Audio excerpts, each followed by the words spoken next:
There's a moment in life when the impossible happens right before your eyes, and you realize that some connections transcend everything we know about nature. This is the true story of a man who saved a wild buffalo on the brink of death, and years later, that same animal returned to do something no scientist could explain. The buffalo brought its first newborn calf directly to that man. But how could a wild animal remember? How did it find its way back? And why did it choose that exact moment to return? James Mutua never imagined that a chance encounter on the plains of Kenya would change his life forever. Working as a forest ranger for over 15 years, he'd seen it all. Lions hunting under moonlight, elephants protecting their young, hyenas fighting over territory. But nothing, absolutely nothing, prepared him for what was about to happen that September afternoon. What began as just another routine patrol in the African savannah transformed into one of the most extraordinary cases of animal memory ever documented. And the scar that would mark that buffalo was only the beginning of a journey that would challenge everything we know about gratitude, memory, and the invisible bonds between humans and wild animals. Have you ever wondered if animals truly remember us? If they can recognize a face years later?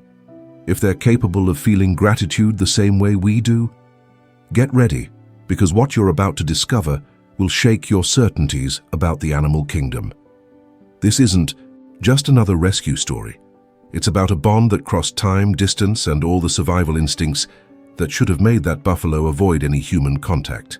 When James saw that familiar scar shining under the afternoon sun, followed by a small wobbling calf, he understood he was witnessing something bigger than any scientific manual could explain. The plain was too silent that day. James knew that silence. It was the kind of quietness that precedes something extraordinary or something terrible. He had just finished checking illegal hunting traps when he heard a low, agonizing sound coming from the nearby valley. It wasn't a predator's roar. It wasn't a mating call. It was something different. It was the sound of an animal in absolute despair, fighting between life and death. And something inside him, that intuition only those who work years in direct contact with nature develop, told him he needed to run, that every second counted, that a life depended on him at that exact moment. James dropped his equipment and started running toward the sound. His boots sank into the red earth as vegetation scratched his legs. His heart pounded hard, not just from physical exertion, but from the anticipation of what he might find. After years working at the reserve, he had learned a cruel truth. It's not always possible to save everyone. Nature has its own rules, its own rhythms, and sometimes the only thing we can do is witness. But something about that day was different. Something pushed him forward with an urgency he had never felt before. When he finally reached the hilltop and looked down into the valley, the scene paralyzed him. A young buffalo, approximately 2 years old, was tangled in barbed wire, abandoned by farmers who had illegally invaded the reserve months earlier. The animal had fought so hard to free itself that the wire had cut deeply into its skin, creating wounds that bled intensely. Flies were already accumulating around the cuts. The buffalo was lying on its side, exhausted, with wide eyes filled with terror. But when those eyes met James's, something changed. There was a moment of mutual recognition, as if the animal understood that its only chance of survival was in the hands of that human standing at the top of the hill. James knew that approaching a wounded buffalo was extremely dangerous. These animals, when cornered, can easily kill an adult man with their powerful heads and sharp horns.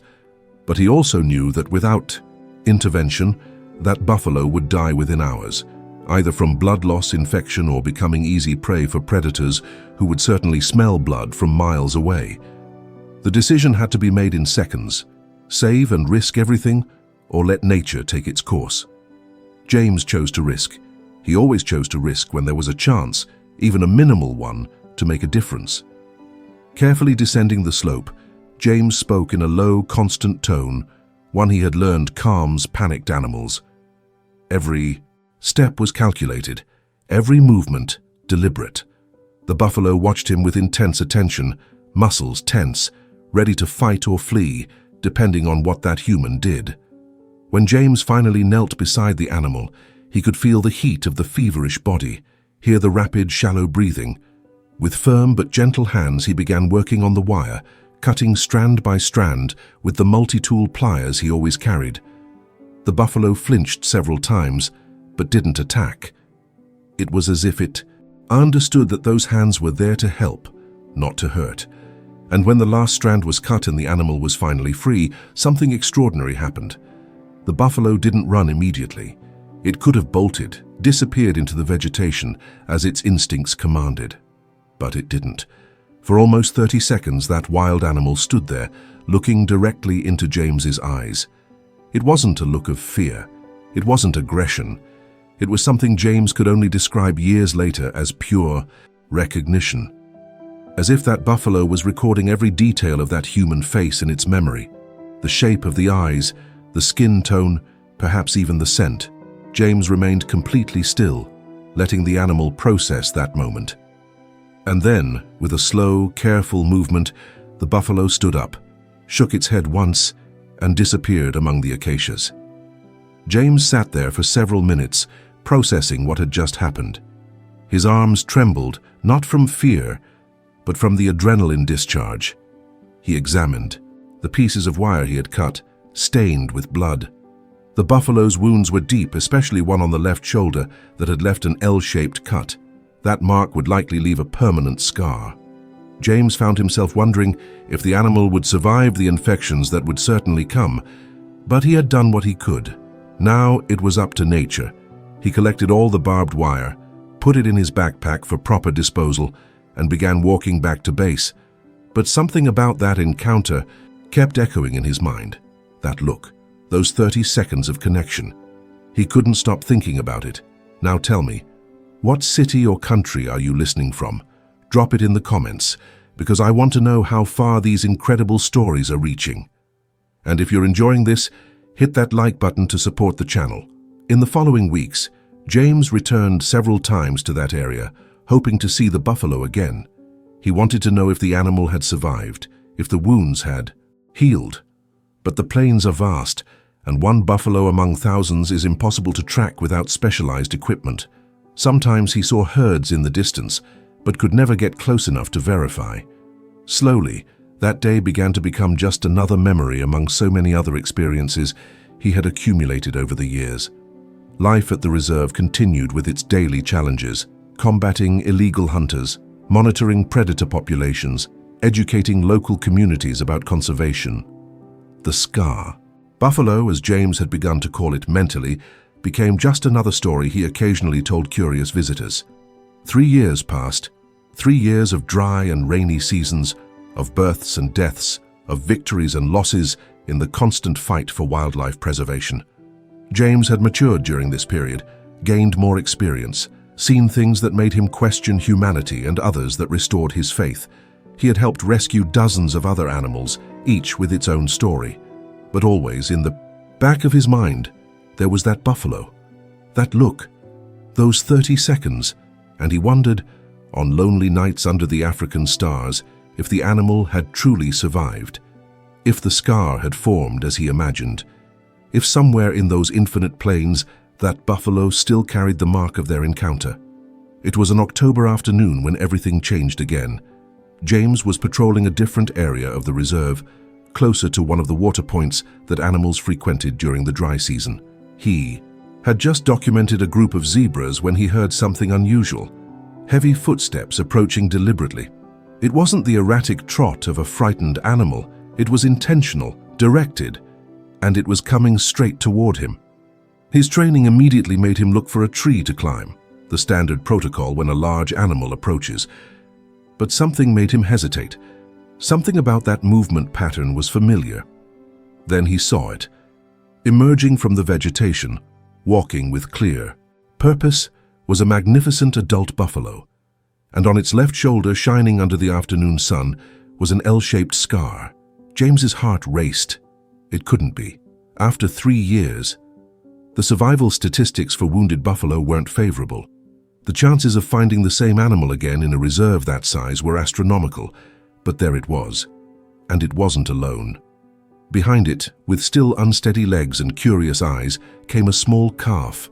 It couldn't be more than a few days old. The mother, visibly tense but confident, followed right behind, watching James's every movement with intense attention.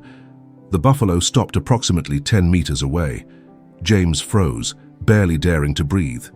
What was happening? Why had that animal returned? And why on earth had it brought its family? During his training, James had learned about various animal behaviors, but nothing, absolutely nothing, had prepared him for this.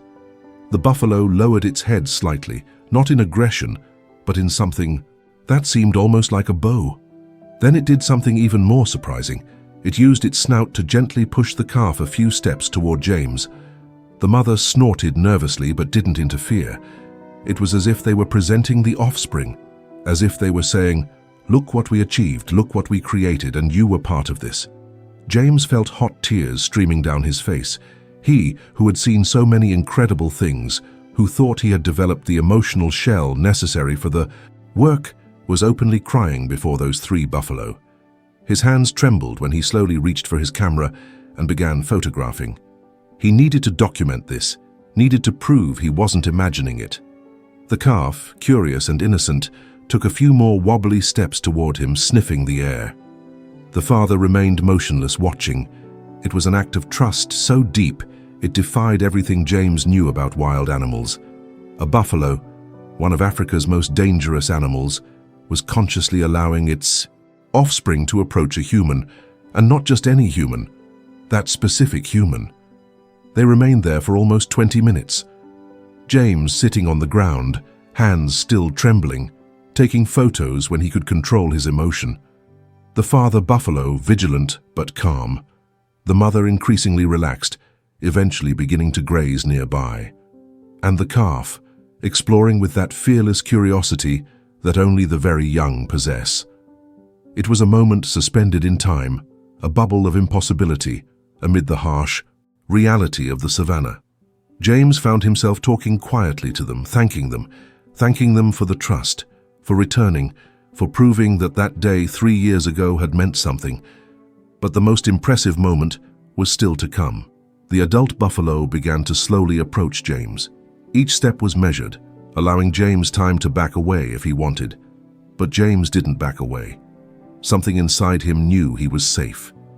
When the buffalo reached just 3 meters away, it stopped and turned, its body slightly exposing its left shoulder. The scar was there, clear and defined. It was a deliberate gesture. It was as if the animal was saying, "Do you remember? I remember. You saved my life, and I never forgot." James slowly extended his hand, making no sudden movements. The buffalo didn't retreat. For a brief moment, James's fingers touched the rough skin around the scar. It was real. All of it was real. Do you understand what this means? A wild animal, which should avoid humans by survival instinct, not only returned but brought its first offspring to meet the man who saved it. Scientists James consulted later were perplexed. Some suggested it was coincidence, that buffalo sometimes act in unpredictable ways. But James knew the truth. He had seen that look 3 years ago, had seen the recognition, and now he was seeing gratitude manifest in a way no one could deny. That buffalo had used its remarkable memory, had crossed miles of dangerous territory, had waited for the right moment, and had done something no animal behavior book said was possible. Eventually, the buffalo signaled to its family that it was time to go. With one last look at James, that same deep look from 3 years ago, it began to move away. The mother called the calf, who reluctantly left its exploration and ran to join her. James watched them disappear into the vegetation, knowing he would probably never see them again. But it didn't matter. That moment was forever etched in his memory and in his photos. When he finally managed to stand up and begin walking back to base, his legs were weak, his mind was racing, and his heart was full of something he could only describe as pure wonder at the intelligence and emotional depth of the animal kingdom. Back at base, James couldn't stop talking about the encounter. His colleagues listened with initial skepticism, but the photos were undeniable. There was the buffalo with the characteristic scar. There was the calf approaching James. There was photographic proof of something extraordinary. The story began to spread among the conservationist community. Animal behavior researchers reached out, asking for more details. Some wanted to dismiss it as coincidence, but James had too many details, too much context, too much evidence. And deep down, those who worked closely with animals knew they are much more intelligent, much more emotional, much more aware than we like to admit. What that encounter revealed wasn't just about a specific buffalo, but about the fundamental nature of animal memory. Buffalo have complex brains with developed hippocampi, the regions associated with spatial and emotional memory.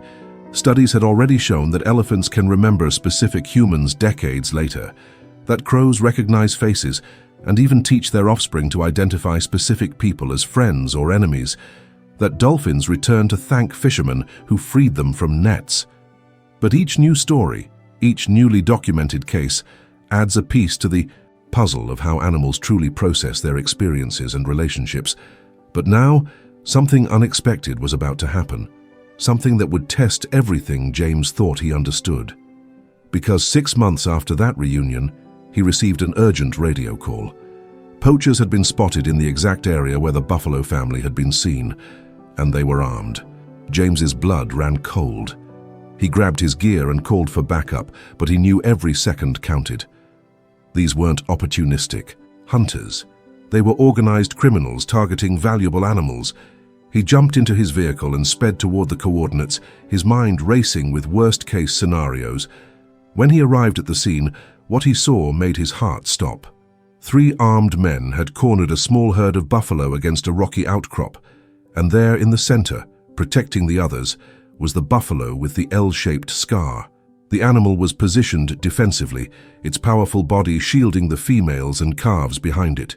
James could see his calf, now bigger but still young, trembling behind its father. The poachers were closing in, rifles raised. They hadn't noticed James's vehicle yet. He had maybe 30 seconds to act before shots were fired. James did something that went against every protocol in the book. He laid on the horn, long, loud blasts that echoed across the plain. The poachers whirled around, startled. The buffalo herd panicked and began to scatter. But not the scarred buffalo. Instead of running, away from the noise like every instinct should have told it to do, it turned toward James. Their eyes met across the distance, and in that split second, James saw recognition flash in those dark eyes. The buffalo understood. It began herding its family toward James's vehicle, using its body as a shield between the poachers and its herd. The poachers, realizing they were caught, opened fire, but they were shooting wildly now. Panicked by James's presence and the approaching backup vehicles he could hear in the distance, James threw open his door, positioning his vehicle between the shooters and the buffalo family. It was insane. It was dangerous, but he couldn't let them die, not after everything. A bullet pinged off his hood. Another shattered his side mirror. But the buffalo kept coming, kept trusting, kept bringing his family straight toward the man who had saved him years ago. Backup arrived in a storm of dust and sirens.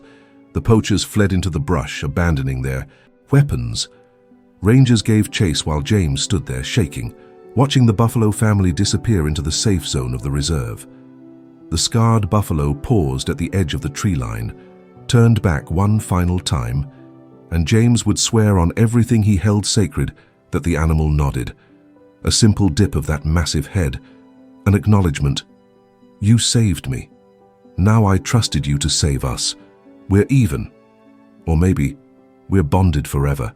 James collapsed against his bullet-riddled vehicle, adrenaline crashing through his system.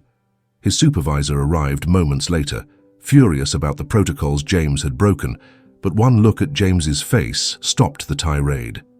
It was the buffalo, James managed to say, the one from 3 years ago. He brought his family to me. He knew I'd protect them. His supervisor started to dismiss it, then paused. He'd heard the story, seen the photos, and looking at the trajectory of the scattered herd, at the deliberate path they'd taken straight toward James's position. He couldn't deny what had happened. That night, James couldn't sleep. The events played on an endless loop in his mind. The buffalo hadn't just remembered him.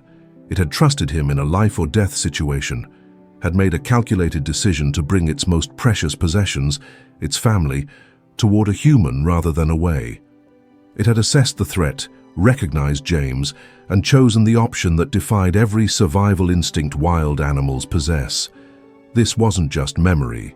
This was reasoning, problem-solving. It was intelligence operating at a level that most people refused to believe animals possessed. The story exploded across conservation networks. This time, it wasn't just a heartwarming tale of gratitude. This was documented evidence of complex decision-making in a wild animal under extreme stress. Researchers wanted data, wanted to study the buffalo, wanted to understand the neurological mechanisms that could explain such behavior. But James refused to allow them to tranquilize and tag the animal. "He's given enough," James said firmly. "He's proven enough. Let him live in peace." Some called him sentimental. Others understood. That buffalo had earned its privacy, its freedom from human interference, except for James. That bond was different. That bond was sacred. Over the following years, James spotted the buffalo occasionally, always from a respectful distance. The family had grown. 2 more calves had been born. The original calf, now a young adult, stayed close to its father, learning to navigate the dangerous plains. The L-shaped scar had faded but remained visible, a permanent reminder of where it all began. James never tried to approach again. That moment during the poaching incident had been the universe's gift, a perfect full-circle completion of their story. To force more would diminish it. James began training the next generation of rangers differently. He showed them the photos, told them the complete story, both the rescue and the return, the reunion and the rescue. Animals aren't just populations to manage, and he'd tell them. They're individuals with memories, with relationships, with problem-solving abilities we're only beginning to understand. Every interaction matters. Every choice you make might echo through that animal's life in ways you'll never know. And if you're very, very lucky, maybe one day you'll get to see it come back around. Young rangers started reporting their own experiences. A lioness that allowed a specific ranger to approach her cubs. An elephant that guided rangers to injured herd members. A leopard that seemed to avoid certain patrol routes as if understanding they were protected corridors. Were these coincidences? Or were they animals remembering kindness, understanding patterns, making choices based on past experiences? James couldn't prove it scientifically, but he knew in his bones it was true. The evidence was everywhere, once you opened your eyes to see it. The last time James saw the buffalo with the L-shaped scar was on his final patrol before retirement. He was 65 now, finally accepting that his body couldn't handle the physical demands anymore. The buffalo was older too, graying around the muzzle, moving a bit slower, but still magnificent. Still the patriarch. His family had grown to include grandcalves now. His bloodline, the one that almost ended tangled in barbed wire, now numbered in the dozens. All because of 30 minutes of effort with a pair of wire cutters. All because one man chose compassion over convenience. All because one buffalo chose to remember. James didn't try to get closer. He watched through binoculars from his vehicle, tears streaming freely down his weathered face. The buffalo grazed peacefully, surrounded by his legacy. And then, as if sensing he was being watched, the great animal lifted his head and looked directly at James's vehicle. Even at that distance, even after all those years, James felt the connection. The recognition, the gratitude. The buffalo held his gaze for a long moment, then returned to grazing. It was perfect. It was complete. It was goodbye. If this story touched your heart, hit that like button and subscribe to this channel, because I keep bringing true stories that will move you and show you the incredible side of nature that few get to witness. Every like and subscriber motivates me to research and share more of these extraordinary stories that need to be told. The scar remains, even after all these years, not just on the shoulder of that buffalo who may have passed by now, but in the memory of everyone who heard this story. It's a scar that reminds us of our capacity to make a difference. That one moment of courage and compassion can echo through time in ways we never imagined. And that in the end, the connections we make with animals, with nature, with each other, are what truly define our lives. Today, that bullet-scarred vehicle sits in the reserve's visitor center. Next to it are the photos, the tangled buffalo, the L-shaped scar, The calf taking its first wobbly steps toward James, the family disappearing into the vegetation while poachers fled. Thousands of visitors see them every year. Children press their faces against the glass, eyes wide with wonder. Adults cry. Everyone leaves changed, even if just a little. Because the story reminds us of something fundamental, we share this planet with beings who think, feel, remember, and yes, even love in their own ways. The barbed wire James cut that day hangs on the wall too, mounted and labeled. It's rusty now, stained with old blood, each strand a reminder of how human carelessness can become deadly traps for innocent lives. But it's also a reminder that we can choose differently. We can cut the wires instead of setting them. We can heal instead of hurt. We can be the person that an animal remembers not with fear, but with trust. James's message to every ranger he trained, to every visitor he spoke, to everyone who hears this story is simple. You have more impact than you realize. That injured bird you stop to help, that trapped animal you take time to free, that moment of kindness you show when it would be easier to walk away. These ripple forward in ways you cannot predict and may never see. But they matter. God, do they matter. Somewhere in the Kenyan savannah right now, descendants of the buffalo with the L-shaped scar are grazing under the African sun. They carry his DNA, his strength, his intelligence, and maybe, just maybe, some cellular memory of a human who can be trusted. That's the legacy, not just for the buffalo, but for all of us. We get to choose, every single day, whether we add more barbed wire to this world or whether we show up with wire cutters, whether we create scars of harm or scars of healing. Thank you for listening to the very end. Your presence here, your time, your attention, it all matters more than you know. Keep coming back for more stories that will warm your heart and maybe, just maybe, inspire you to make that compassionate choice when the opportunity arises. Because you never know, your story might be the next one that changes everything.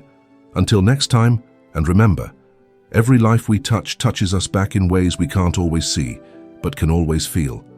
And sometimes, if we're incredibly blessed, those lives come back to show us that our kindness mattered, that we mattered, that in a world that can feel cold and disconnected, love in all its forms remains the most powerful force of all.